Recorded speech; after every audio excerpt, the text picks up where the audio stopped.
Alright, so we are starting a little video for the Monet, studying Monet in week 16.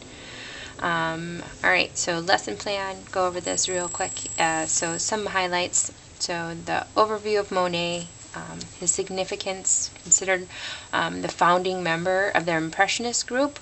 Their first show was 1847. And Monet showed impression, sunrise, in that exhibition, and you can read more about that on the back of the artist card here, which has some great information, number 28.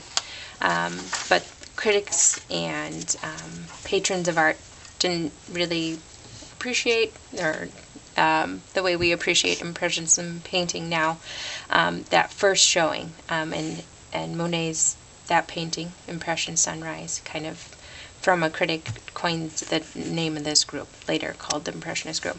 Also during this time, keep in mind, too, it's always interesting to talk about, that photography has been developed now, a change since our other portrait and landscape artists, and how that is going to influence artists. So now we're, with Gainsborough, kind of talking about the influence of the Age of Enlightenment and how the subject matter of painting is starting to change more across the board.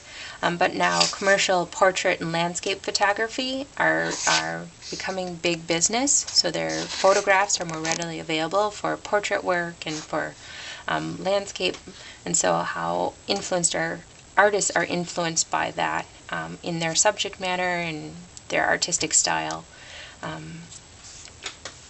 And any other, there's so much information about Monet out there, interesting, how he really appreciated water, painting water scenes. He had a houseboat where he could be out on the water to do plein air painting on the water of water scenes and sunsets, but also garden scenes. And so we see some examples of his work. The poppy field here on the artist card.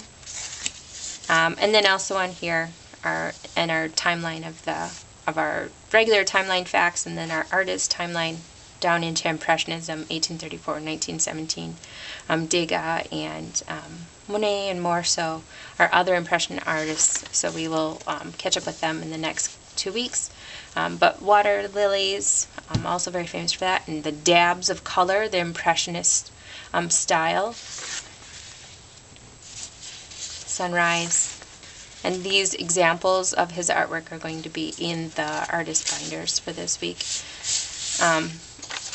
And some of the grammar, we're going to be going over the color wheel again, so having that, and then also Impressions, kind of talked about dabs of color, capturing moments. So a lot of artists, plein air was becoming really popular with artists, that they could paint outside, that having collapsible easels, portable easels that they could take outside, instead of working in their studio from, like Gainsborough, working from dioramas that he would create. You could actually be out in nature and paint directly from what you're seeing. And also capturing light was a really big thing with a lot of artists, the Impressionist artists, and that capturing that emotion that would be in that light study of those different colors. So that's a plein air also defined there. Connected with the like warm and cool colors, tying that into, like in our class for abstract art in week 4 in the drawing lesson, we kind of started talking about the emotion of colors, and in these light studies we can see that too. So Monet did a lot of series of paintings of the same subject, so we can see in the cathedral one here kind of these more neutral colors, but how that mood changes with those different light scenes, and studying them at sunset, setting sun, and morning light, how it's all kind of just tints of blue. And then also looking at complementary colors that we can see here, of the orange, yellows, and the blue there. The same thing in the haystacks, how the same scene captured with different light settings, using different colors, gives it a very different feel. And so how the artist is kind of using their style and their talents to share that emotion of that fleeting moment there. Okay. And then this is kind of the artwork. This is Monet's garden and his later style where he did a lot of the watercolor and his garden scenes in Giverny. This is going to be the inspiration for our watercolor painting today. Alright, so the grayed out grammar on the lesson plan is the same from last week in Gainsborough, but that might want to just go back over those things: primary colors, secondary colors, tints, shades. Tints for watercolor are, instead of adding white, well, you could do that, but you can also make lighter versions of a color, so make tints of them by adding more water to that also.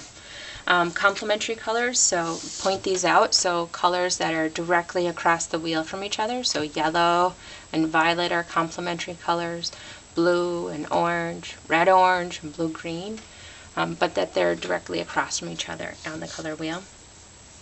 Analogous colors are neighbors on the color wheel, so red violet, violet, blue violet, those are all analogous colors. Even down here, green, yellow, any number of colors, but that they are next to each other on the color wheel. Warm colors, yellow through red, violet. Cool colors, violet through yellow, green. And the emotions or that we associate with those cool colors versus warm colors. Warm colors are really happy and energetic, bold usually. And then also the cool colors are more calm, subdued. So it can be relaxing too. And that how, even with, depending on the age of students, you could even correlate that to how we use color in the way we dress and marketing, in the way we paint our rooms in our house, to help and just all those connections there, as much as you want. And then I also just put a note in here, because we did for abstract art, we talked about the emotion of color when we were talking about music and how that makes us feel and the different colors that we choose for those things. A possible additional grammar you could use here is monochromatic, neutrals, intensity of a color, low key or high key. We may get to those in the other lessons, but I wanted to expound on that, but always time is an issue. So for warm-up activity, the color wheels that we started last time, I would jump in and just talk through that again as you're reviewing and just dab colors into a couple more of these. I wouldn't worry about filling this whole thing in, but that's where I'm going to start. So next, we will work on our project.